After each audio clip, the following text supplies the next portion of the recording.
Ahí está. Perfecto. A ver, para los procesos de selección es importante primero ubicarnos, ¿no? Nos encontramos en la segunda fase de la contratación estatal, ¿no? Recuerden ustedes que la contratación estatal tiene tres fases, ¿no? La primera, la fase de actos preparatorios, la segunda, pues, la fase de selección, y la tercera, la fase de ejecución contractual, ¿no? Vamos a revisar parte de la segunda fase de la contratación estatal, que es la fase de selección, es decir, cómo escogemos al futuro contratista. ¿Okay? Para eso, ya ustedes han visto toda la primera parte, ¿no? De las fases de actos preparatorios, ya saben cómo se designa un comité especial, ya conocen, pues, cómo se prepara el requerimiento, todos los requisitos, los actos previos que debe haber después del requerimiento, ¿no? Para poder convocar un proceso.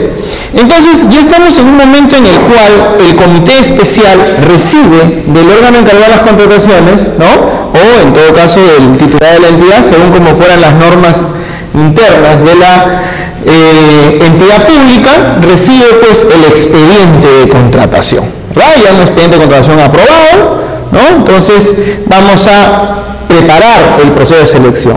Para eso es muy importante que el comité especial tenga en cuenta las siguientes cuestiones previas.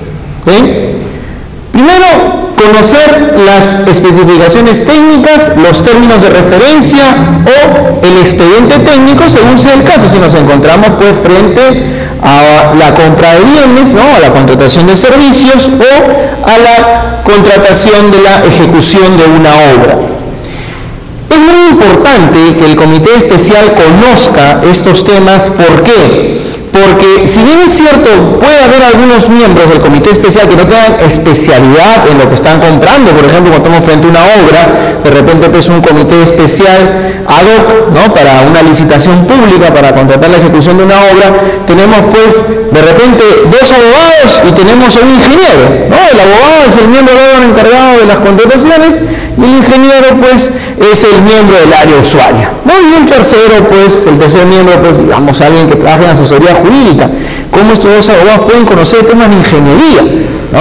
Entonces, pero sí es importante, si bien es cierto que no tendrán la especialización del caso, pero sí es importante que sepan lo que están contratando, que sepan lo que están comprando, que hayan revisado por lo menos el expediente técnico. Igual en el caso de especificaciones técnicas o en el caso de términos de referencia. ¿Qué más? Es importante también revisar detalladamente el estudio de posibilidades que ofrece el mercado. ¿Ya? El estudio de posibilidades que ofrece el mercado, ¿por qué es importante conocerlo? Porque aquí hay una serie de puntos que nos van a servir en el proceso de selección. Aquí vamos a encontrar primero si tenemos pluralidad de potenciales postores o no. Si es que los requisitos técnicos mínimos son cumplidos por una pluralidad de potenciales postores, por una pluralidad de proveedores, ¿no? También vamos a poder verificar, por ejemplo, o revisar, encontrar si es que contamos, pues, con algún posible factor de evaluación, ¿no? De repente el área usuaria, a la hora de elaborar los requisitos técnicos mínimos, colocó, pues, como plazo de entrega 20 días, pero en las cotizaciones que forman parte del estudio de posibilidades que ofrece el mercado, encontramos, pues, que hay más de un proveedor dispuesto a entregar los bienes, ¿no? En un plazo menor. Entonces, ¿eso qué nos va a permitir? Colocar un factor de evaluación, que es el factor de evaluación, ¿no? Plazo de entrega, por ejemplo, ¿no? Y en fin, de repente también, si estamos ante algún tipo de bien que podemos hacer algún tipo de mejoras técnicas, también podemos considerarlo como factores de evaluación. En fin, toda esa información la podemos encontrar en el estudio de posibilidades que ofrece el mercado. Ahora, también, ¿qué es importante como una cuestión previa tener en cuenta en este caso? Hay que recordar que no se otorga puntaje al cumplimiento de los requisitos técnicos mínimos. Por ejemplo, si estamos comprando un grupo electrógeno, y el grupo electrógeno pues nos están pidiendo que tenga como mínimo 2 kilowatts, yo no puedo colocar en las bases como un factor de evaluación que tendrá puntaje aquel postor que me ofrezca un grupo electrógeno de 2 kilowatts, porque está cumpliendo exactamente con lo que está en el requisito técnico mínimo. ¿Okay? Yo tengo que darle puntaje siempre a todo aquello que está por encima de los requisitos técnicos mínimos. Muy bien, ¿qué más? Los factores de evaluación, también hay que tomar en cuenta que los factores de evaluación constituyen una mejora para la entidad. ¿Okay? ¿Qué es lo que normalmente o en muchos casos se da, ¿no?, en la práctica? Muchas veces, muchas entidades públicas con muy malas artes, ¿qué hacen?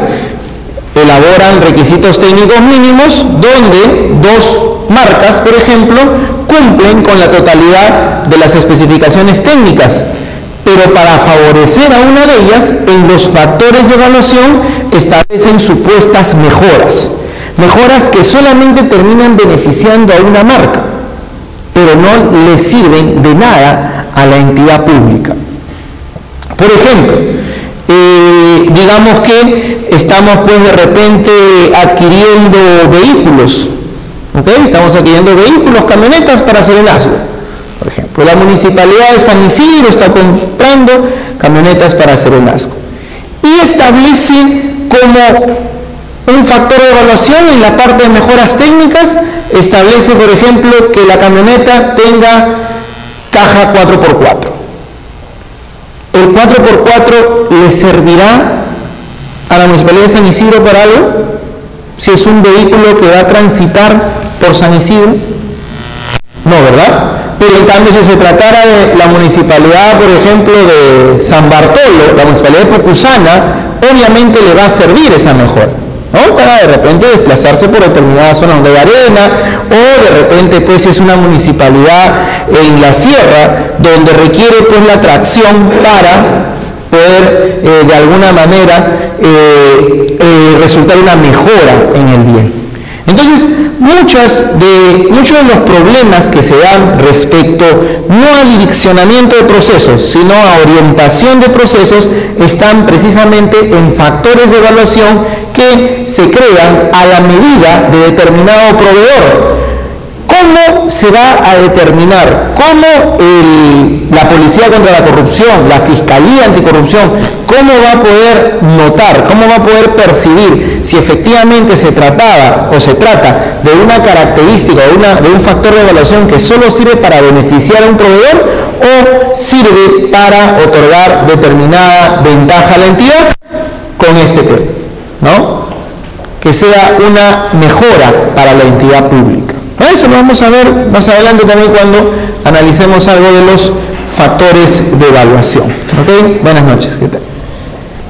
Por favor, si algún punto no les ha quedado claro, levanten la mano que yo con todo gusto estoy dispuesto a solucionar la duda que pudiera quedarles. Lo importante es que no se queden con ninguna duda en esta clase, ¿ya? Y en ninguna en general, ¿ya?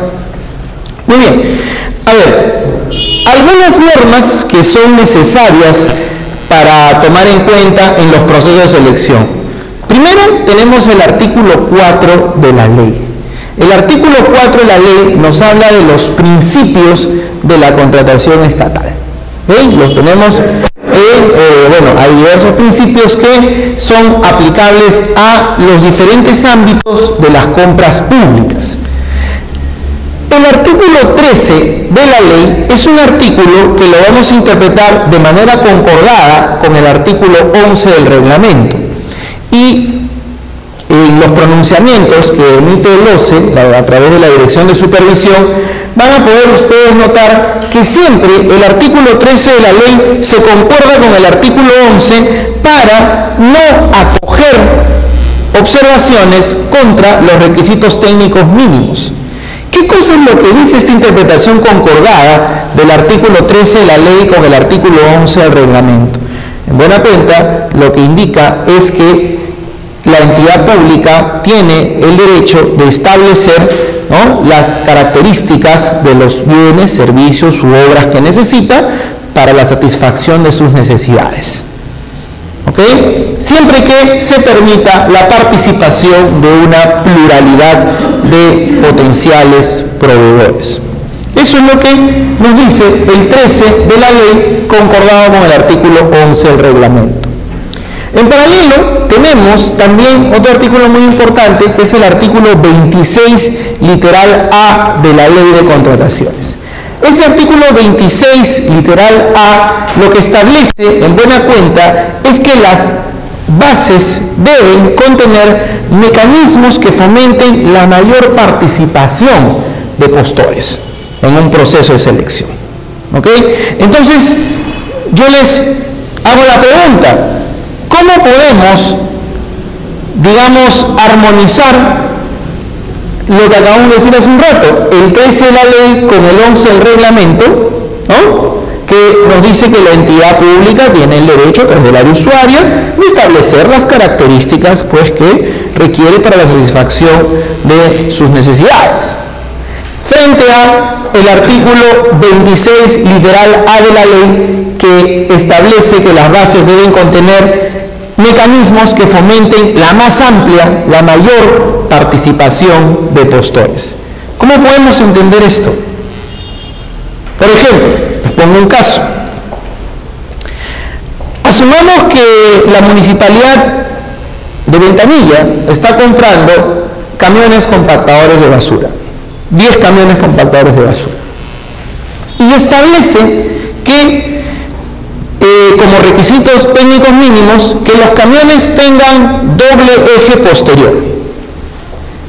Doble eje posterior, se establece una serie de características y resulta pues que el doble eje posterior solamente lo tienen dos marcas, por decir Mercedes-Benz y Scania. Volvo, que también tiene camiones compactadores de basura, que también puede vender camiones compactadores de basura, dice: un ratito, yo tengo camiones de un solo eje posterior. ¿Qué voy a hacer entonces? Voy a observar las bases y voy a decirle: oye, entidad pública, tus bases están contra la norma, atentan contra el artículo 26, literal A de la ley, porque no contienen mecanismos que fomentan la mayor participación de postores. Yo tengo camiones de un solo eje posterior que cargan lo mismo que cargaría el camión con doble eje. Por lo tanto, elimina esa característica, o en todo caso permite la participación también de marcas que cuenten con un solo eje. ¿Qué opinan de la consulta, de la observación, perdón? ¿Quedó clarito el tema? ¿La observación? A ver, ¿qué opinan ustedes? ¿La acogemos? Es decir, ¿está bien que la Municipalidad de Ventanilla reciba camiones compactadores de basura con un solo eje? ¿O no lo acogemos y mantenemos el tema del doble eje? ¿Qué opinan? El doctor Rodríguez está de alumno, ¿no?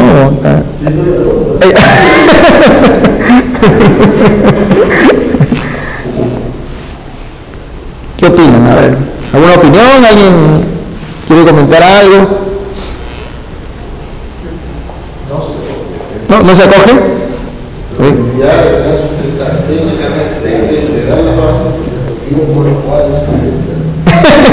Sí, es correcto. El doctor Rodríguez ya tiene clarita la frase cliché de los pronunciamientos. Es cierto, no se va a acoger esa observación. ¿Por qué? Porque el 13 de la ley, concordado con el 11 del reglamento, establece que la entidad es la encargada de establecer, el área usuaria es la encargada de establecer las características técnicas de los bienes, servicios u obras que requiere. ¿Okay? Y siempre que se permita la participación de una pluralidad de potenciales proveedores. ¿Pluralidad es a partir de cuántos? Dos. Y en el caso que les comenté, las marcas Scania y Mercedes-Benz cumplen con ese requisito técnico mínimo. ¿Ok? Entonces, con eso es suficiente. Claro, como bien lo indicó el doctor Rodríguez, si Volvo eleva en nuestro caso, Volvo eleva la observación En el pronunciamiento se va a decir eso, que no se acoge la observación, pero con ocasión de la integración de bases, que el área usuaria, el comité especial, previo informe del área usuaria, sustente las razones por las cuales solicita camiones compactadores de basura de doble eje y no las de un solo eje, ¿no? O aquellos de un solo eje. Entonces, en la realidad, mis queridos amigos, aquí hay un pequeño problema con, digamos, la supervisión que hace el OCE en estos pronunciamientos. Porque la norma lo que otorga es digamos, el derecho que la entidad pública establezca sus características.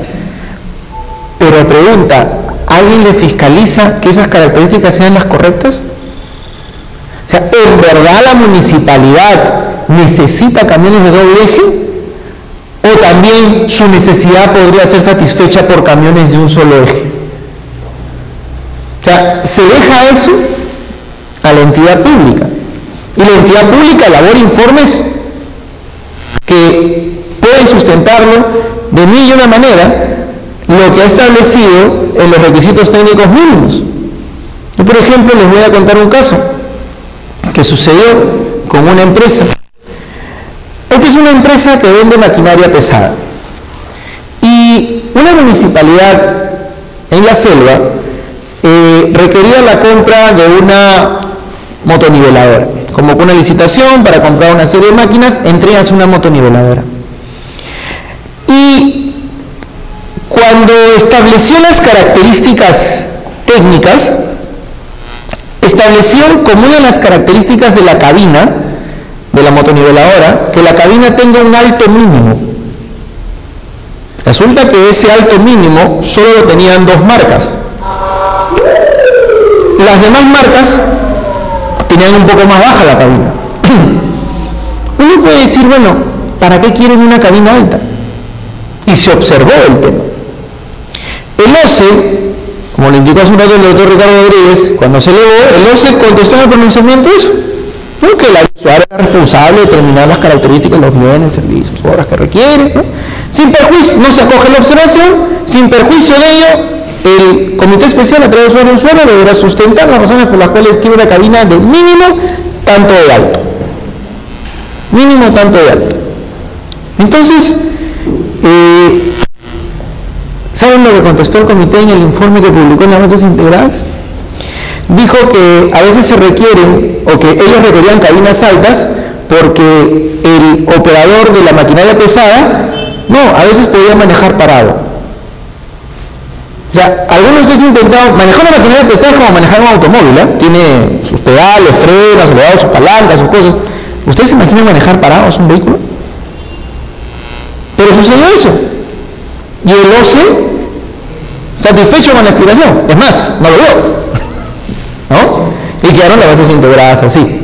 Claro, lo que corresponde de ellos es hacer una denuncia, ¿no? Y bueno, y presionar para que la denuncia pues se publique en el SEACE y se detenga el proceso y se haga todo un TEP, ¿no? Pero no ha habido pues en realidad, al menos desde mi punto de vista, una adecuada fiscalización o una adecuada supervisión de la parte técnica. Solamente nos quedamos en el tema que en buena cuenta pues el área usuaria es la responsabilidad. Entonces, como tú eres el responsable, tú verás por qué lo pusiste, ¿no? La explicación, en verdad creo que, o en verdad la finalidad debería ser distinta, ¿no? Debería ser mayor. En realidad deberíamos alcanzar, buscar que efectivamente las entidades pidan lo que en verdad necesitan, ¿no? Y no disfracen sus necesidades. Pero, muy bien. El artículo 42 del reglamento. El artículo 42 del reglamento establece la metodología de calificación de propuestas. La metodología de calificación de propuestas. El artículo 43 del reglamento nos habla de los factores y criterios de evaluación. En principio nos establece la responsabilidad del comité especial en cuanto a la elaboración de los factores de evaluación. Si ustedes revisan los diversos pronunciamientos del OCE que se vienen dando hasta la fecha, se van a poder dar cuenta también que al igual que los requisitos técnicos mínimos, que cuando se presionan requisitos técnicos mínimos no se acogen las observaciones, En los factores de evaluación tampoco se están acogiendo las observaciones. ¿Por qué? Porque se indica que son responsabilidad del comité especial, en virtud de lo que está en el artículo 43 del reglamento. Lo cual, en cierto modo, también puede resultar peligroso en muchos casos, ¿no? Muy bien. ¿Y qué más es lo que se establece en el artículo 43 del reglamento? Se establece pues que los factores de evaluación deben ser objetivos y congruentes con el objeto de la convocatoria y deben sujetarse a criterios de razonabilidad y proporcionalidad, ¿no? Muy bien. Luego tenemos los artículos 44 al 47 del reglamento que nos hablan de los factores de evaluación aplicables a los bienes, a los servicios y a los servicios de consultoría y a las obras. Muy bien. ¿Hasta ahí está todo claro, mis queridos amigos? ¿Sí? ¿Está bien? ¿O subimos un poquito más el nivel? A ver. ¿Quiénes? ¿Está bien? ¿Sí? A ver, ¿quiénes tienen aquí? O mejor dicho, vamos a empezar por la parte, por el otro lado. ¿Quiénes no tienen experiencia en contratación pública aquí? Señora, señor, la señorita. ¿También? ¿Quiénes son miembros del comité especial? ¿Ninguno? ¿Alguien trabaja en logística? ¿No? ¿No funciona? Todos son del sector privado. Muy bien. Entonces, ¿y todos son abogados? Ah, perfecto. Señalado, todo emocionado, sí, sí. Muy bien, perfecto. Vamos entonces a verlo desde ese punto de vista, mis queridos doctores. A ver, bueno, ¿cómo la entidad pública entonces determina un proceso de selección? ¿Cómo lo determina? ¿Cómo sabe qué proceso debe convocar? Por dos razones. Primero por el objeto y después por el valor referencial. Por el objeto tenemos aquí los diferentes tipos de proceso. La licitación pública se convoca para la contratación de bienes y obras. Dentro de los bienes encontramos pues la compraventa, el suministro y la ejecución de obras. Los concursos públicos se convocan para contratar servicios, seguros. Dentro de los servicios incluimos los seguros y los arrendamientos. Y los demás procesos que son la adjudicación directa pública, la adjudicación directa selectiva y la adjudicación de menor cuantía, que es para ver todos los objetos, ¿no? Es decir, bienes, servicios, servicio de consultoría y obras, ¿no? Muy bien. Entonces, fíjense ustedes, por ejemplo, si tenemos que contratar el servicio de seguridad y vigilancia para el Banco de la Nación, por ejemplo, ¿no? Es un servicio, ¿cierto? Este servicio podría ser convocado a través de una licitación pública.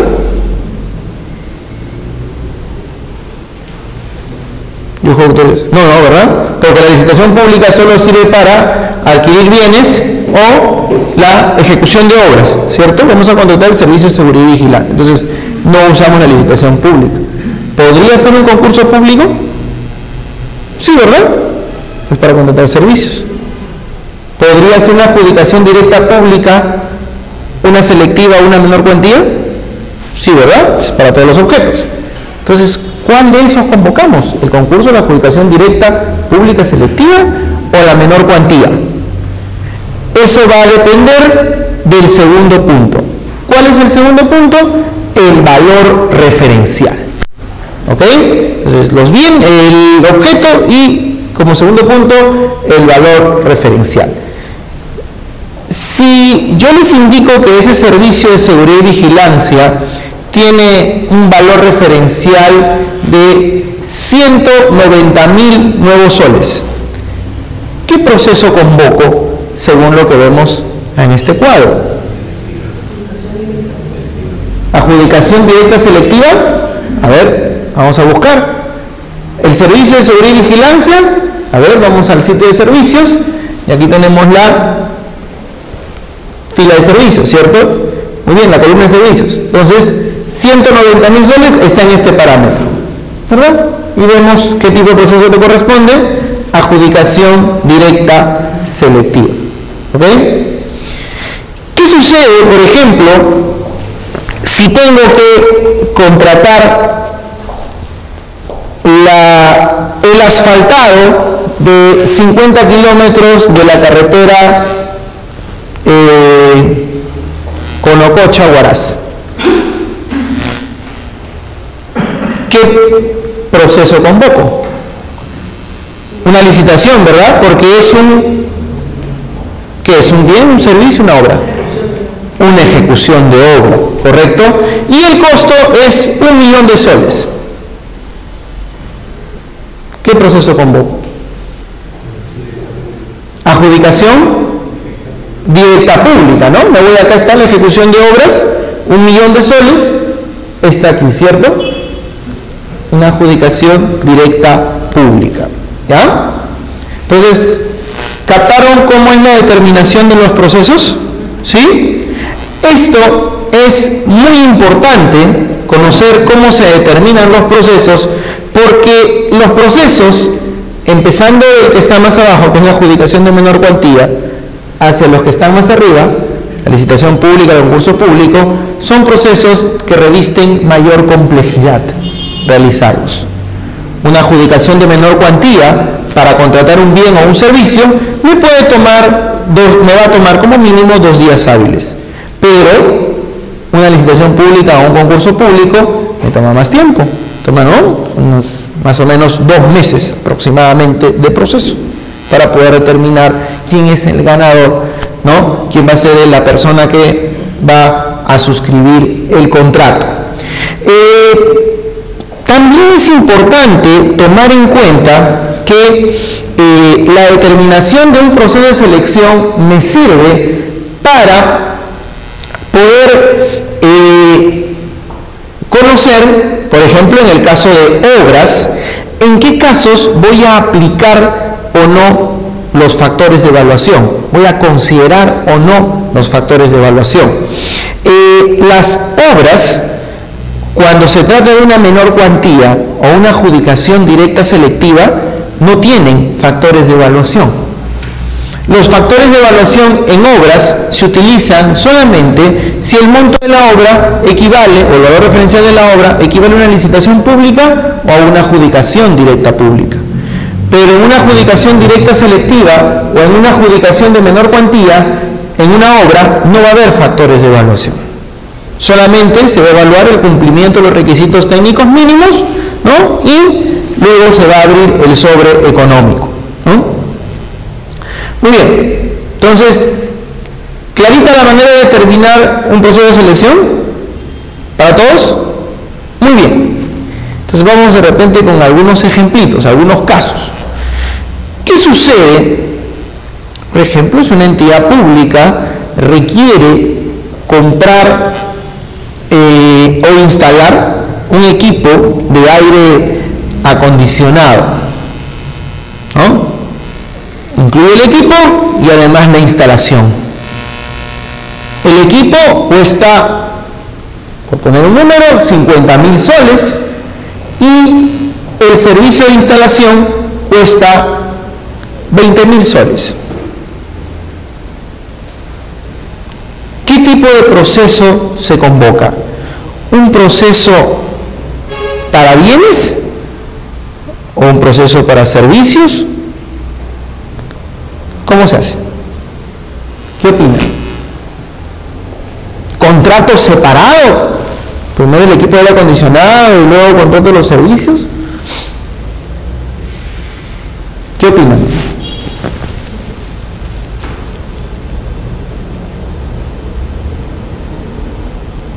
No hay problema, doctores, opinen lo que quieran porque no van a perder el caso si es que opinan lo que no es.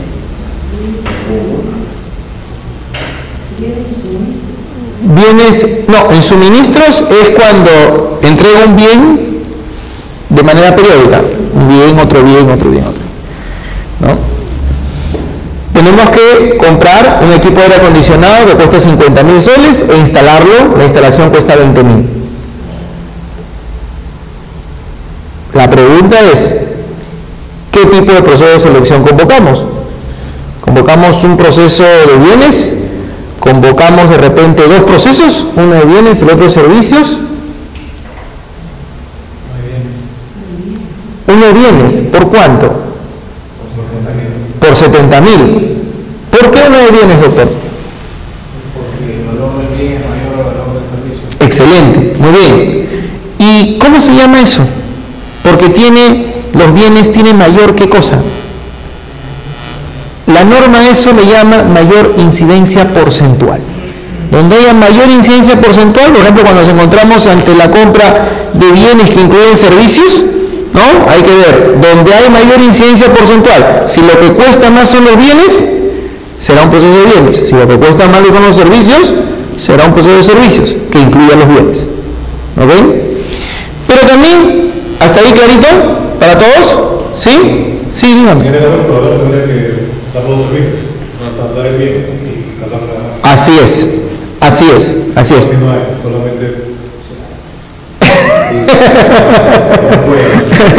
Sí, no, bueno, no es tan alejado de la realidad, doctor. Por ejemplo, mire usted, Iraoka, por ejemplo, solamente le vende los bienes. Bueno, al menos en aires acondicionados, en el año 2007, que fue cuando yo pretendí comprar unos equipos de aire acondicionado para el Ministerio de Educación, donde tuve la oportunidad de ser director de abastecimiento, encontré que Iraoka simplemente lo instalaba.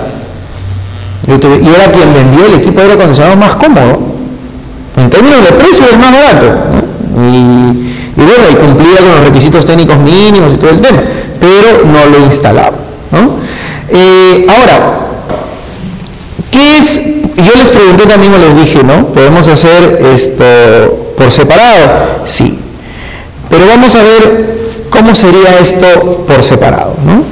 Contratamos una empresa que me vende el bien, ¿no? Y va a haber otro proceso para contratar el servicio, ¿cierto? 50.000 soles para bienes. ¿Qué proceso convoco? Una adjudicación directa selectiva, ¿verdad? Y para instalarlo por 20.000 convoco una menor cuantía, ¿verdad? Muy bien. A ver, les comento lo siguiente. No es ilegal que yo compre primero los bienes o el bien y después lo instale. No es ilegal, ¿ok? Es perfectamente legal. El tema es que siempre cuando analizamos el tema de la contratación pública, además de analizar el tema de la legalidad, es importante tomar en cuenta la gestión. Muy importante. Quienes en algún momento asesoran a entidades públicas en la parte de contrataciones públicas, analizamos primero legalidad, pero dentro de la legalidad también hay posibilidades, de hecho las hay, de hacer gestión, y buena gestión. Legalmente pueden salir los dos temas, pero fíjense, primero tendríamos que, si lo contratamos por separado, convocar a la selectiva para comprar el equipo. Con el equipo adquirido, tendríamos que contratar un servicio de instalación de ese equipo. ¿Ok? Con lo cual tendríamos que esperar que salga un proceso y convocar al otro. ¿Qué otro problema tendríamos dentro de, este marco legal, ¿no? Dentro de esta posibilidad totalmente legal? El problema de gestionar la garantía. ¿Por qué? Porque, como bien lo decía el señor, hay una sola empresa que lo va a hacer, sería lo mejor, porque si son dos empresas distintas, de repente cuando la empresa que brinda el servicio de instalación lo instala, el equipo puede fallar, se puede quemar, puede pasar algo malo, ¿no? Y vamos a voltear donde el proveedor del equipo, y el proveedor del equipo puede decir que fue un error de instalación, ¿no? Y el de servicios puede decir, no, que es un error del equipo, ¿no? El equipo vino fallado, ¿no? Entonces, en este caso, cuando nos encontramos ante situaciones en las cuales tenemos bienes y servicios, lo recomendable, en estos casos, donde hay instalación, hay equipamiento, etcétera, ¿no? Lo recomendable es manejar un solo proveedor. Eso, obviamente, va a generar, en muchos casos, va a generar que el costo sea más alto. Porque el proveedor que se dedica a la venta de bienes es un proveedor que, si hace los servicios, en la realidad los terceriza. Es un tercero el que hace la instalación.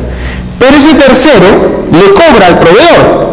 Y el proveedor nos cobra a nosotros, no lo que le cobra el tercero, sino también le aumenta un precio para él, por el precio de soportar la garantía, ¿no? Por ejemplo, les puedo dar un caso personal que me sucedió hace unos días, ¿no? Atrás. Yo tengo una camioneta a la que decidí ponerle gas licuado de petróleo, instalarle el sistema de GLP. En la misma tienda, en Hyundai, me dijeron que lo instalaban y que la instalación del equipo costaba $2.000 y que se mantenía la garantía. Me indicaron la marca y todo el tema. Yo conozco otro taller de conversión que también es bueno, pero que obviamente no trabaja con la marca y no me iba a dar la garantía, pero ahí costaba $1.400 la instalación del mismo equipo. ¿No? Entonces son $600 de diferencia. Ahora, yo me ponía a pensar y decía, ¿qué sucede qué sucedería si es que voy a instalar el equipo en vehículos del Estado? Si mi camioneta fuera una camioneta en realidad del Estado y sea parte de una flota pues de 10 camionetas, estamos hablando de una diferencia de $6.000, ¿no? Que el auditor podría decir, está sobrevaluando, ¿no? Porque en la calle, mira, acá cuesta $1.400, ¿eh? Y en el otro lado tú has pagado $2.000, ¿no? Y de repente el auditor por ahí dice, justo te has comprado carro nuevo, qué curioso, ¿no? Entonces, esto, ¿por qué se los comento? Porque es importante resaltar en este caso que lo que el Estado lo que busca es asegurar el adecuado uso de los recursos públicos, lo cual no necesariamente va a significar que compre lo más barato, sino aquello que le brinde un mejor respaldo, una mejor calidad. ¿Ok? Yo puedo comprar focos que me cuesten $1, ¿no? Cada foco, pero el foco me dura 6 meses. O puedo comprar un foco que me cueste $10 y el foco me dura 10 años. Pregunta, ¿cuál fue la mejor compra? ¿No? Entonces, todos esos temas hay que siempre tomarlos en cuenta. ¿Ya? Muy bien, entonces, clarito el tema de la determinación de los procesos de selección, mis queridos amigos. ¿Para todos? ¿Sí? ¿Ninguna duda? Muy bien. Vamos a hablar ahora de algunas modalidades especiales o mejor dicho, de las modalidades especiales de los procesos de selección. ¿Ya? Tenemos primero la subasta inversa, el convenio marco y las compras corporativas. Muy bien. A ver. Les comento un poco cómo camina este tema. A ver, un poquito los antecedentes de esto.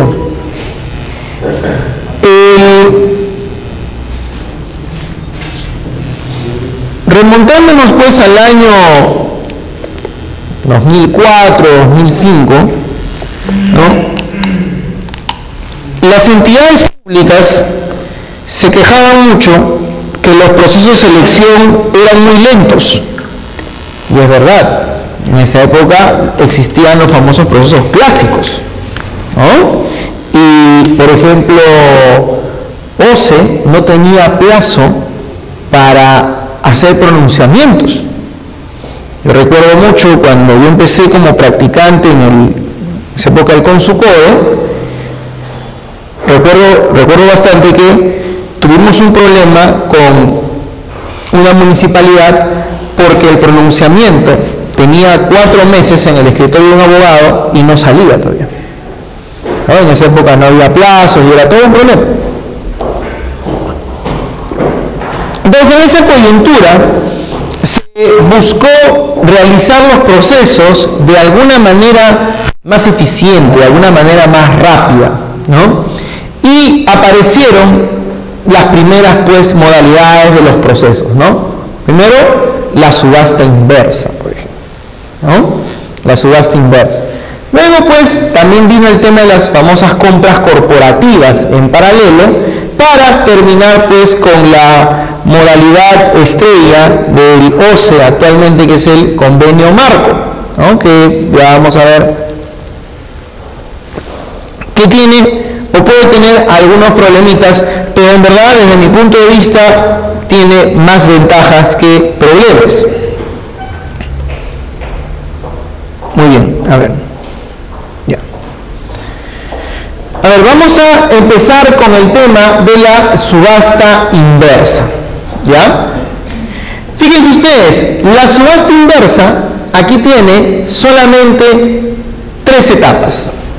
La primera, la convocatoria, luego la etapa de inscripción de participantes y la tercera, que es una etapa donde está la presentación de propuestas, la puja y el otorgamiento de la buena pro. Todo esto en un solo acto. En un acto público cuando se trata de una subasta inversa presencial. ¿Ya? El tiempo que puede tomar entre la convocatoria y el acto público de presentación de propuestas, puja y otorgamiento de la buena pro es mínimo de 8 días o de 5 días hábiles, dependiendo del tipo de proceso de selección. ¿Ya? Luego tenemos la subasta inversa electrónica. ¿Ya? Muy bien. La subasta inversa electrónica. En la subasta inversa electrónica tenemos la convocatoria, ¿no? La inscripción de participantes, registro y presentación de propuestas, la apertura de propuestas y periodo de lances, ¿no? Y el otorgamiento de la buena pro. Todo esto lo realiza el sistema, el SEACE en buena cuenta, ¿no? A través de los lances electrónicos. ¿Cómo funciona esto de la subasta inversa? A ver, mis queridos doctores, ¿alguno de ustedes ha estado presente alguna vez en un remate público? ¿No? Pues ¿saben cómo funciona el remate público? Por ejemplo, pongo el remate público, ¿no? Esta computadora, ¿no? ¿Quién da más? Así es. El precio base de repente pues 500 soles, ¿no? Con la disculpa del doctor Rodríguez, de hecho es más caro, ¿no? Pero 500 soles, por ejemplo, ¿no? Y quien da más, de repente la doctora por aquí me dice 600, ¿no? El doctor de repente por acá 800, ¿no? Allá el doctor, no, yo doy 900. La doctora me dice, yo doy 1000, ¿no? Y de repente, no sé, pues el otro doctor dice, yo doy 1200, ¿no? Y así hasta encontrar a la persona que me pague más por esta computadora. ¿Ok? En la subasta inversa es exactamente al revés. Consiste en encontrar quién me vende a menos el bien o el servicio. Eso es lo que busca esta modalidad. ¿Ok? ¿Cómo funciona esta modalidad? Esta modalidad solamente es aplicable para la compra de bienes o servicios comunes. ¿Ok? Bienes o servicios comunes. ¿Qué cosa es un bien o servicio común? Un bien o servicio común es un bien o servicio sobre el cual no cabe discutir su precio, sus condiciones técnicas. Ninguna de sus características, porque en buena cuenta son las mismas. Muy bien, por ejemplo, asumamos que alguno de ustedes sale pues ahora de la clase y de pronto ve pues que le falta gasolina a su carro. Entonces se pueden ir al grifo de acá a la vuelta, hay un grifito en Petit Tours que es bien barato, ¿no? Pueden ir, echan gasolina ahí, o de repente, pues, si quieren, se van al grifo que está al frente del Colegio San Agustín, hay un grifo Primax. En fin, la cosa es que el grifo que ustedes escojan, la gasolina va a ser exactamente la misma. No, es que acá la gasolina 97 es medio color verde, la de allá es medio azulita. Bueno, eso es un aditivo que le echan, pero eso no hace que la gasolina de acá sea diferente a la de allá.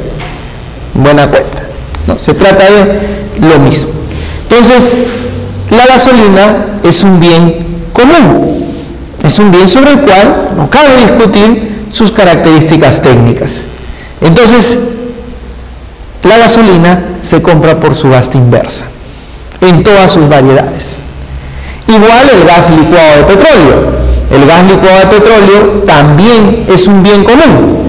El GLP que ustedes compren en el grifo de acá, o en el grifo, no sé, en el grifo Tiki, que está ahí junto al Puente Quiñones, ¿no? Va a ser el mismo gas. Y lo único que en buena cuenta vamos a poder diferenciar es su precio. Para el caso de los servicios, tenemos el tema del SOAT. Si por ejemplo, a la hora que yo termino la clase, me voy pues caminando a mi estudio, de repente me voy distraído por ahí, y a la hora que cruzo Corpa, pues Dios no lo quiera, pasa una 36 y me aplasta, ¿no? Me atropella. Da lo mismo si la 36, si el bus tiene el SOAT de RIMAC, el SOAT de Pacífico, el SOAT de AFUCAT o el SOAT de la Positiva, porque en cualquiera de los casos me van a pagar lo mismo y me van a atender de la misma manera por el atropello que me han causado. ¿Ok? Entonces, bueno, si tienen seguro de RIMAC, vendrán unos chiquitos a cantarme que todo va a estar bien, nada más, ¿verdad? Más diferencia no va a haber. ¿Ok? Entonces, el SOAT también es un servicio, ¿no? ¿Ok? Entonces, ahora, hasta ahí quedó clarito lo que es bien o servicio común. Aquel bien o servicio sobre el cual no cabe discutir sus características técnicas. ¿Ok? Muy bien, pero ¿quién decide qué es cuándo un bien o un servicio es común? O sea, ¿quién es el que dice esto es un bien común, esto es un servicio común? ¿Quién lo dice? El OCE. ¿Ok? El OCE. El OCE, cuando realiza la aprobación o cuando elabora la ficha técnica del producto o del bien o del servicio, ¿ya? ¿Cómo ingresa una ficha técnica al OCE? Bueno, cuando un gremio, una entidad pública, una determinada asociación solicita el ingreso de determinado bien al catálogo de bienes o servicios comunes. ¿Ya? El OCE proyecta una ficha con todas las características de este bien o servicio, ¿no? Y este se publica por un determinado periodo en el SEACE. ¿Para qué? Para recibir opiniones, diferentes opiniones respecto a si debe o no debe ser considerado ese bien o servicio como un bien o servicio común. ¿Ok? Como un bien o servicio común. Entonces, si en determinado plazo, bueno, se reciben opiniones, el OCE las analiza y el OCE va a determinar si es un bien o no es un bien común, o un servicio o no es un servicio común. ¿Ya? La subasta inversa, aunque no lo crean, apareció en una época en la cual, pues, como les dije, todo el mundo buscaba procesos rápidos. Y hemos visto que la subasta inversa toma, ¿no?, entre la convocatoria y el acto de presentación de propuestas, ¿no?, el acto público de presentación de propuestas, puja, de otorgamiento de la buena pro, toma 8 días hábiles como máximo cuando es una licitación o es un concurso, y 5 días hábiles en los demás casos. ¿Ok? Entonces, para lo que sucedía en esa época, que un proceso de selección tomaba 2 meses, 3, 4 meses, etcétera, ¿no?, era una maravilla. Era una maravilla. Entonces comenzaron a ingresar un montón de bienes a las fichas técnicas, ¿no?, al catálogo de servicios o de bienes comunes. ¿Y qué sucedió? Lo que sucede lamentablemente en este país. Se quiso generalizar todo, a todo, ¿no? Por ahí nos faltó un romántico de la subasta inversa que dijo, cualquier cosa puede ser bien o servicio común, cualquier cosa, si las describes por sus características elementales. Por ejemplo, mesa, tablero con 4 patas, suficiente, ¿no? Patrullero, vehículo con 4 llantas, motor 1500, 4 puertas, una circulina, y que diga Entonces comenzaron a hacer fichas técnicas en el Consucode de cosas que pues no eran bienes comunes, y por eso apareció la ficha técnica de patrulleros, la ficha técnica de ambulancias, por ahí en un momento, y eso creo que modestia aparte nos podemos jactar que en el Ministerio de Educación detuvimos eso, que querían hacer una ficha técnica de vigilancia. O sea, decir que la vigilancia, el servicio de vigilancia es un servicio común, y que era de 2 tipos, vigilante con arma y vigilante sin arma. No, pues, o sea, no sé qué querían describir, hombre parado en una puerta y que dice desconozco mayormente a las preguntas que le hagan. No, ¿verdad? Pero estos señores, pues, en el Consucode, lamentablemente abusaron de ese tema, ¿no? Abusaron de ese tema y vino, pues, la famosa caída de la subasta inversa, o lo que marcó un quiebre, desde mi punto de vista, de la subasta inversa, que fue, pues, esta licitación de patrulleros que hizo el Ministerio de Educación, del Interior, donde compraron los famosos patrulleros chinos, ¿no? Los famosos patrulleros chinos, porque entraron, bueno, en una subasta, en un proceso en el cual, pues, en buena cuenta, los vehículos chinos cumplían con todas las características de la ficha técnica, ¿no? Ficha técnica que estuvo mal elaborada, esa es la verdad, ¿no? Un patrullero no puede ser, pues, un vehículo de 4 llantas con 4 puertas, una circulina o qué sé yo, ¿no? Y bueno, y en la realidad también, y esto lo sé por un par de amigos, o por un amigo específicamente, que trabaja, que es en esa época era gerente de ventas de una marca conocida de vehículos japoneses, que no participó, pero sí fue a acompañar a otras 2 marcas de vehículos japoneses, que sí querían participar en la subasta del Ministerio del Interior. Cuando llegaron a la subasta, encontraron que en el acto público estaban presentes en la esquina los chinos, ¿no? Y al estar los chinos presentes, simplemente estos señores dijeron, no, yo no voy a competir con esos señores que son capaces de vender un auto a $3,000 y todavía están ganando. Entonces dijeron, yo no voy a bajar mi precio con ellos, yo me retiro. Y se salieron. Los chinos obviamente aprovecharon la coyuntura. ¿Y qué sobre económico creen ustedes que colocaron? El sobre que era el equivalente al valor referencial. Y en esa época la subasta inversa no tenía la prohibición que ahora sí tiene, que es que debe haber por lo menos 2 propuestas válidas en subasta inversa. Si hay una sola propuesta, simplemente queda desierto el proceso, ¿no? En aquella época no había esa previsión, bastaba una propuesta, ganaron los señores de los vehículos chinos, ¿no? Entonces, eso fue lo que sucedió, vino su caída en la subasta inversa, ¿no? Marcó un punto de quiebre, y ahora no es tan usada como antes. Sin embargo, hay una gran cantidad de procesos o de bienes, de servicios que se adquieren por subasta inversa. ¿Tenemos todo acá en internet? No, ¿tenemos en internet? ¿Internet? Está ahí nuestro técnico, sí, internet. ¿Así? Allá. Para entrar aquí al OCE, al CEACE, y puedan ver lo que se adquiere. ¿Sí está? Allá. ¿Le doy la copia, compadre? Muy bien. A ver. Vamos aquí a ver.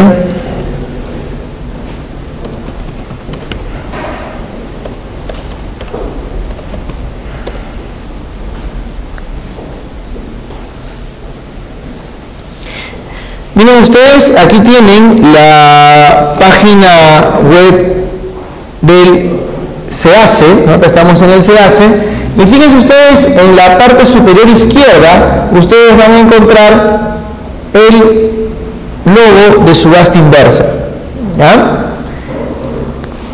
Entonces, ingresamos a esa parte, ¿no?, de la subasta inversa, y miren, vamos a bienes comunes, ¿no? Le damos clic y fíjense ustedes, aquí tienen el catálogo de bienes comunes que se deben transar por subasta inversa. Están agrupados por familia, ¿no? Vamos a ver, por ejemplo, miren ustedes, vamos a revisar, por ejemplo, por decir, el caso de medicamentos y productos farmacéuticos, ¿no? Entramos ahí a medicamentos y productos farmacéuticos, le damos clic,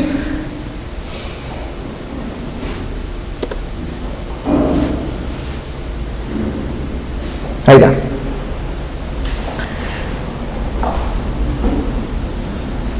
Muy bien, y van a encontrar ustedes, aquí están, miren ustedes, todos los medicamentos que se adquieren por subasta inversa, ¿no? Es una gran cantidad, ¿no? Podemos entrar a cualquiera de ellos. Por ejemplo, miren ustedes, el alcohol prolivinílico, ¿no? Solución oftálmica, miren ustedes.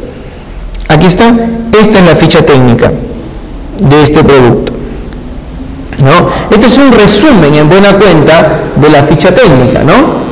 Alcohol prolivinílico, ¿no? Está dentro del grupo de familia de medicamentos o productos farmacéuticos, ¿no? Y las características, ¿no?, las vamos a encontrar aquí, donde dice ficha técnica, ¿ya? Y ahí las podemos descargar.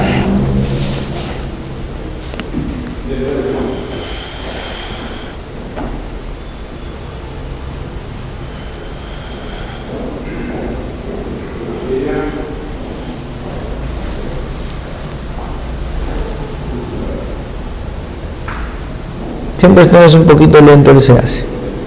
Pero aquí vamos a encontrar las características del producto que se debe comprar por subasta inversa. ¿Por qué entramos a hacerles toda esta explicación? Porque cuando asesoramos a una entidad pública para ver un proceso que se realice por subasta inversa, tenemos que tomar en cuenta que las características que ha elaborado el área usuaria debe coincidir exactamente con las características que aparecen aquí en la ficha técnica.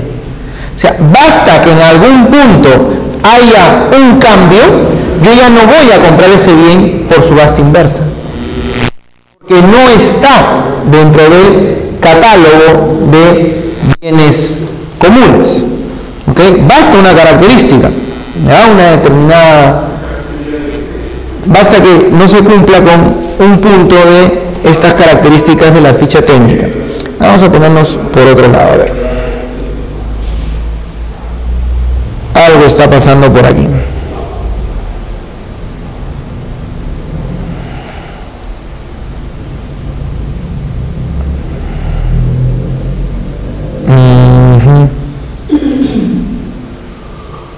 A ver, vamos a...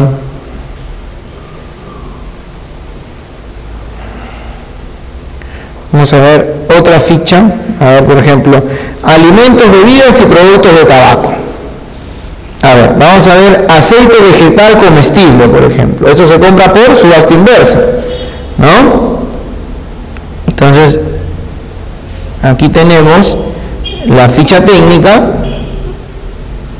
Vamos a descargarla. Ahí está, esta ficha técnica está mejor. Vamos. Muy bien, fíjense ustedes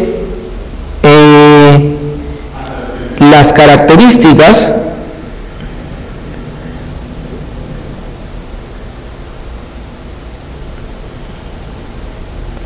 a ver, los aceites vegetales comestibles pueden estar en forma, dice, pura o mixta. Si lo requieren en alguna forma distinta, no puedo utilizar la subasta inversa. Tengo que hacer un proceso regular. ¿Ok? Mucho ojo, porque hay casos en los cuales, por ejemplo, establecen algún parámetro, ¿no? Por ejemplo, cuando ustedes vean la ficha técnica de, por ejemplo, de alimentos enlatados, por ejemplo, de sardinas, ¿no? Van a encontrar ustedes que hay un determinado gramaje, ¿no? O un determinado, valor proteínico, ¿no? Y es un rango. Pero si por alguna razón la entidad requiere comprar con un valor proteínico más alto, simplemente no puede comprar ese producto por subasta inversa. Tiene que hacer un proceso con la característica que necesita y que no está en la subasta, en la ficha. Hay que ser muy meticulosos a la hora de usar la ficha técnica, ¿ya? Tiene que coincidir exactamente con todas las características. Otro punto importante también, doctores, que tienen que tomar en cuenta cuando revisen las fichas técnicas, es que en muchos casos se solicita determinado tipo de documentación para hacer postor. ¿Ok? Por ejemplo, en este caso tenemos la copia simple del registro sanitario vigente del producto aceite vegetal. Y fíjense lo que dice acá: debe corresponder al tipo de envase y peso neto por envase objeto del proceso, expedido por la Vigesa, a nombre del titular del registro, ¿no? Después también copia simple de la resolución directoral vigente que otorga validación técnica oficial al plan HACST emitida por la Vigesa según resolución ministerial número tal, ¿no? Entonces hay que tomar en cuenta bien todos los puntos, tanto de carácter técnico como de carácter legal, que aparecen en la ficha técnica, ¿ya? Muy bien. ¿Quedó clarito hasta ahí, mis queridos amigos, el tema de la ficha técnica? ¿Sí? Muy bien, perfecto. Entonces, sigamos con nuestra clase. A ver, ¿qué más les podemos comentar sobre la subasta inversa? La subasta inversa también, como ya les comenté, es sobre bienes o servicios comunes, pero también la subasta inversa se caracteriza porque no cuenta con la etapa de consultas, con la etapa de observaciones, ni con la etapa de integración a las bases. ¿Ustedes pueden decirme por qué creen que no cuenta con esas etapas? ¿Por qué no hay consultas? ¿Por qué no hay observaciones en una subasta inversa? ¿Por qué creen ustedes que no hay?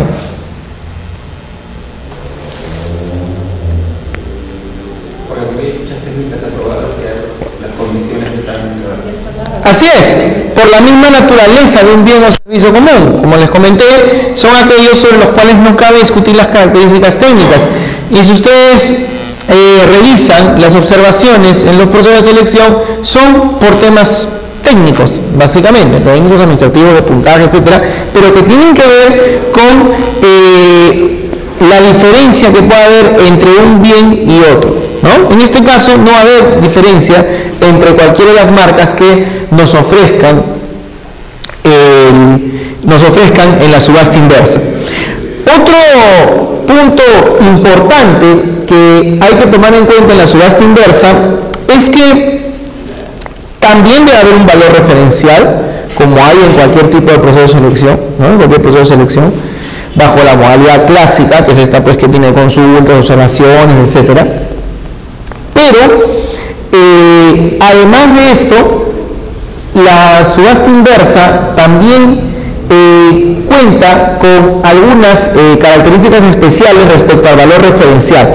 Yo les comenté que en la subasta inversa cada uno de los postores va a ir ofreciendo un precio menor al valor referencial hasta poder encontrar al proveedor que me venda al menor precio. ¿Correcto? Esa es la mecánica de la subasta inversa. Pero resulta que los proveedores, para bajar sus precios, van a bajar sus precios, pero considerando algo que se conoce como decremento mínimo. ¿ok? Decremento mínimo, es decir, el monto mínimo que yo le debo restar a la propuesta más baja antes ofrecida para seguir en la subasta.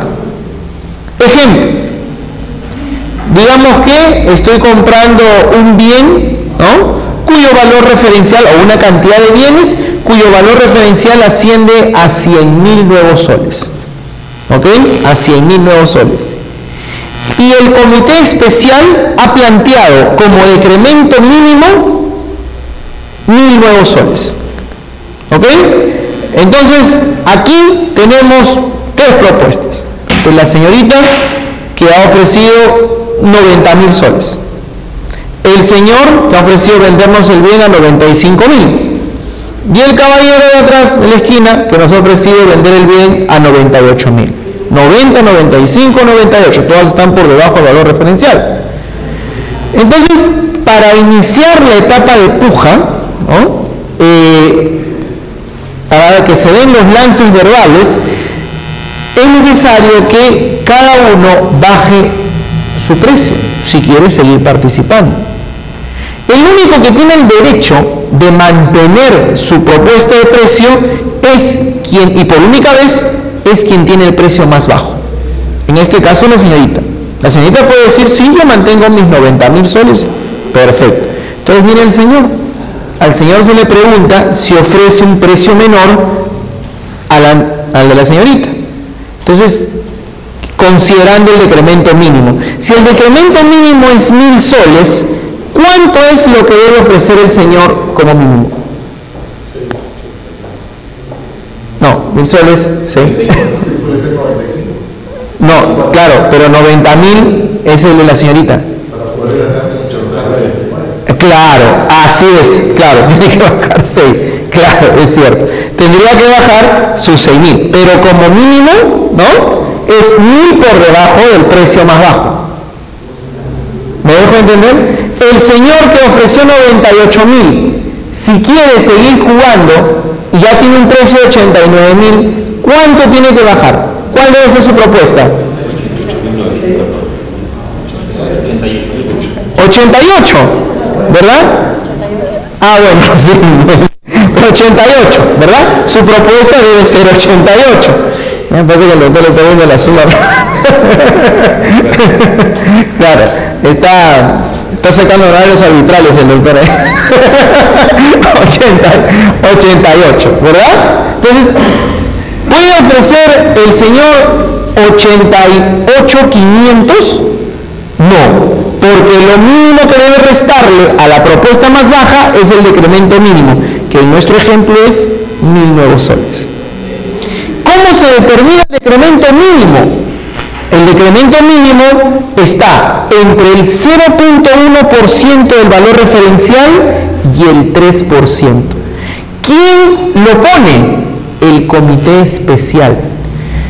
El comité especial coloca el decremento mínimo y nadie le puede objetar por qué colocó ese decremento mínimo. Basta que esté entre el 0.1% y 3% del valor referencial.